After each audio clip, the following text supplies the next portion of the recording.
اس سے پہلے آپ جانتے ہیں پچھلے سال پاکستان اور سعودی عرب کا ایک دفاعی معاہدہ ہوا تھا، تو پاکستان اور ترکی کے درمیان دہائیوں سے ارینجمنٹس موجود تھے، اور پاکستان کے عوام اور پاکستان کی افواج کو اللہ تعالیٰ نے عزت بخشی تھی کہ وہ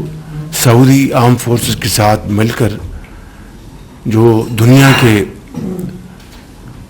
انتہائی ہولیسٹ پلیسز ہیں، مکہ المکرمہ، مدینہ المنورہ، ان کی حفاظت کے لیے پاکستان کے عوام اور افواج اپنے سعودی بھائیوں کے ساتھ مل کر یہ ذمہ داری ہمیشہ نبھاتے رہے۔ پچھلے سال اللہ کے فضل و کرم سے اس ارینجمنٹ کو ہم نے ایک آفیشل اس کو کیا تاکہ ایک پراپر ایگریمنٹ سائن ہوا۔ اس جمعے کو یہ اس کی ایک اور ایکسٹینشن ہے کہ ٹرائی لیٹرل ایگریمنٹ سائن ہوا، جس کا مقصد یہ ہے کہ خطے میں امن، ترقی اور خوشحالی کو فروغ دیا جائے۔ اس کا مقصد قطعاً یہ نہیں کہ کوئی ایگریشن ہو، it is entirely for defensive purposes, for peace, tranquility and progress in the region، نہ صرف ان تین ممالک کے درمیان بلکہ پوری جو مسلم امہ ہے اس کے لیے یہ میں سمجھتا ہوں کہ یہ معاہدہ انتہائی باعث تقویت ہے۔ اس حوالے سے میں یقیناً deputy prime minister Ishaq Dar صاحب کو اور خصوصی طور پر میں فیلڈ مارشل سید عاصم منیر صاحب کو بھی اس حوالے سے مبارکباد دینا چاہتا ہوں کہ انہوں نے اس معاہدے کے لیے، اور یہ معاہدہ کوئی آج کی بات نہیں ہے، یہ پچھلے کئی سال سے اس کے اوپر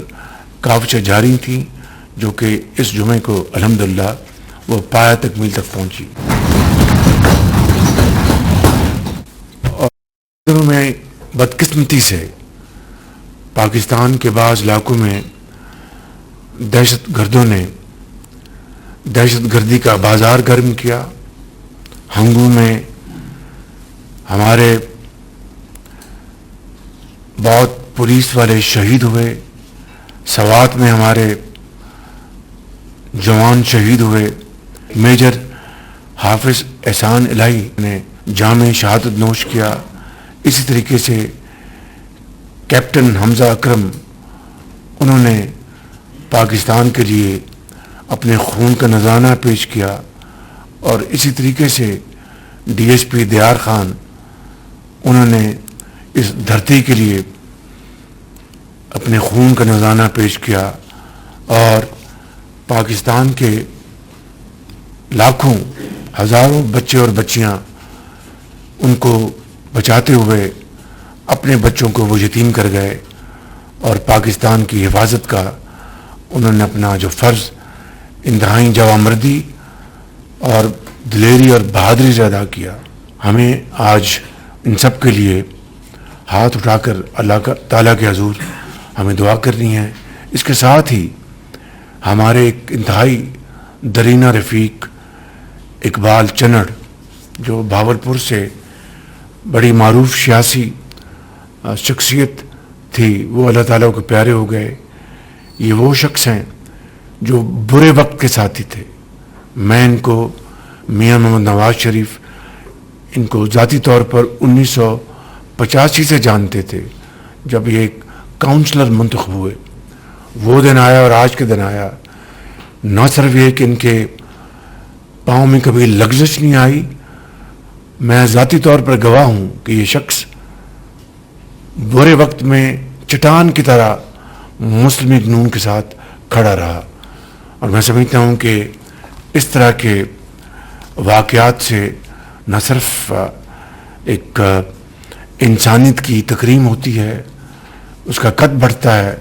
بلکہ دنیا ایسے شخص کی عزت اور احترام کرتی ہے۔ میں آگے بڑھنے سے پہلے سردار یوسف صاحب سے گزارش کروں گا کہ ان سب شہداء اور اقبال چنڑ کے لیے دعا فرمائیں۔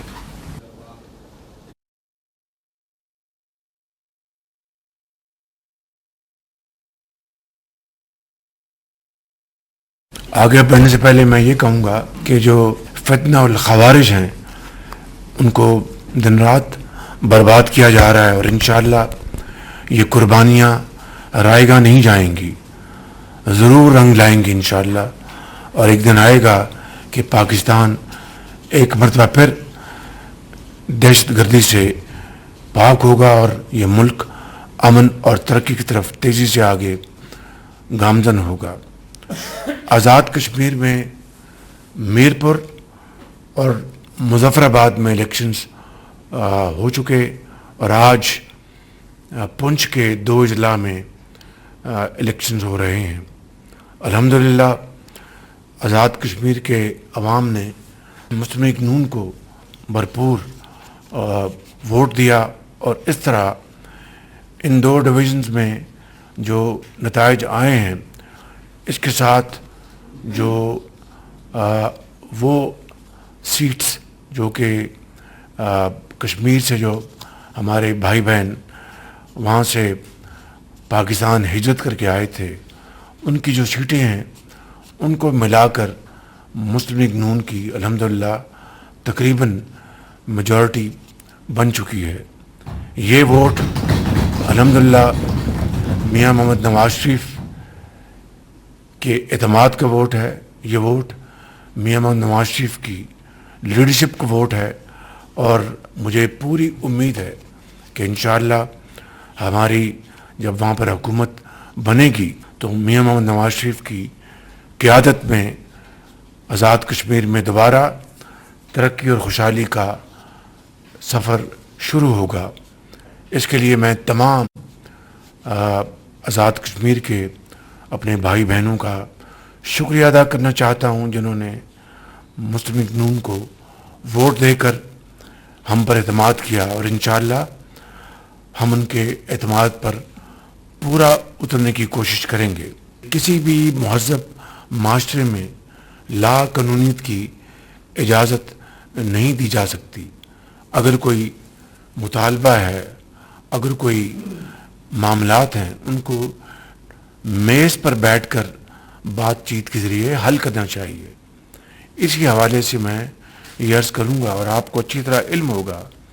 کہ یہ وہاں پر جن لوگوں نے وہاں پر جان بوجھ کر معاملات کو خراب کیا، وہ اغیار کے اشاروں پر یہ کام کر رہے تھے جس کے واضح ثبوت ہیں، لیکن اس کے باوجود وہاں پر ہم نے آل پارٹیز کانفرنس کا انعقاد کروایا الیکشن سے پہلے مظفر آباد میں، جس میں تمام پارٹیز شریک ہوئیں ماں سوائے ایک پارٹی کے۔ وہاں پر بڑی بھرپور گفتگو ہوئی، ہر ایسپیکٹ کے اوپر ڈسکشن ہوئی، اور یہ طے پایا کہ جن کو یہ اعتراض تھا کہ جو مہاجرین کی سیٹیں ہیں ان میں رد و بدل کرنا چاہیے،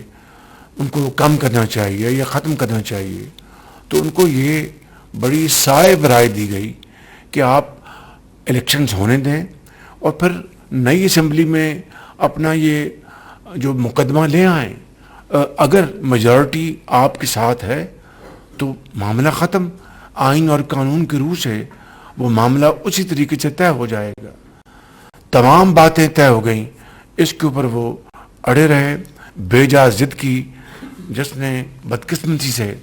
معاملات کو خراب کر دیا۔ میں آج بھی یہ سمجھتا ہوں کہ اب نئی حکومت انشاءاللہ معرض وجود میں آئے گی تو ان کے ساتھ پھر گفتگو کرنے کا سلسلہ جاری کرنے کا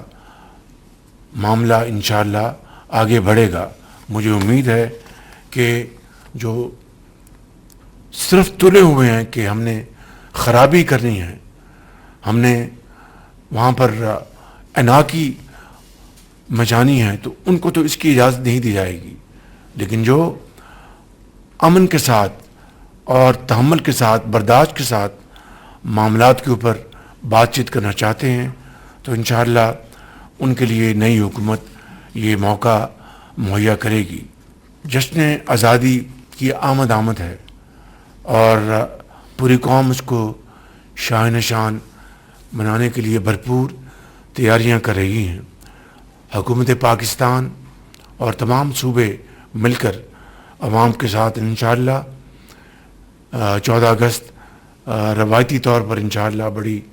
شان و شوکت کے ساتھ منائیں گے، اور اس بات کا دوبارہ عہد کریں گے کہ انشاءاللہ ہم سب مل کر پاکستان کو صحیح معنوں میں